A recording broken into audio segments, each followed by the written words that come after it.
I was at work, and an officer from Houston, he works with a homeless shelter team, and he met my dad, obviously, as an officer, probing with questions. My dad was homeless. You know, he was living behind a dumpster and behind a restaurant. You know, and that's how the officer met him. Finally, I guess he broke him, and he said, yes, I do have a son.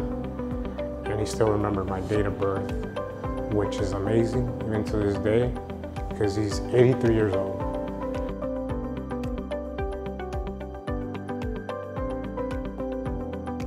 I'm so grateful, and I thank the good Lord, because it's just amazing how it all transpired. And that officer was trying to get a hold of me, and they finally, just by the date of birth, they were able to track me down.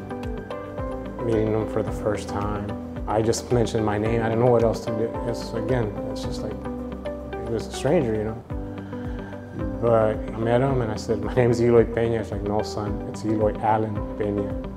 So even to the middle name, you know, and it's like, but it's just amazing how it all transpired. And, you know, so, I mean, just what that officer did is amazing too. And he was very persistent. And my dad, like, again, he noticed that he did care for him. And he broke that ice with him, and he was willing to give up that information that, you know, he did have a son.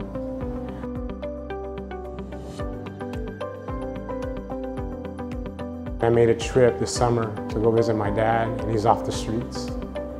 He's living in an apartment now they have an organization, Catholic Charities, which helps homeless people to get them back on their feet.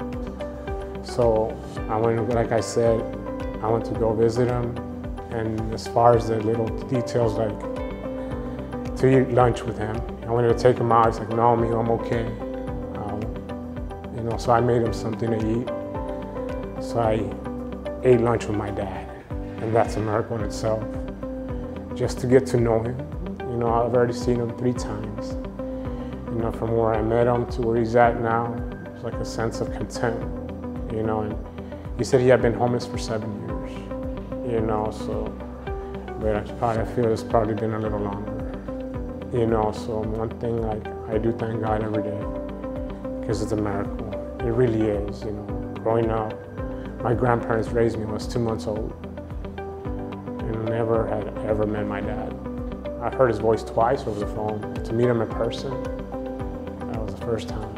And now, like I said, keep in contact with him, with some friends of his. You know, he doesn't have a phone, but I call that couple that's helped him tremendously. And, you know, to this present time, he's doing a lot better, and he's off the street, which is a miracle in itself.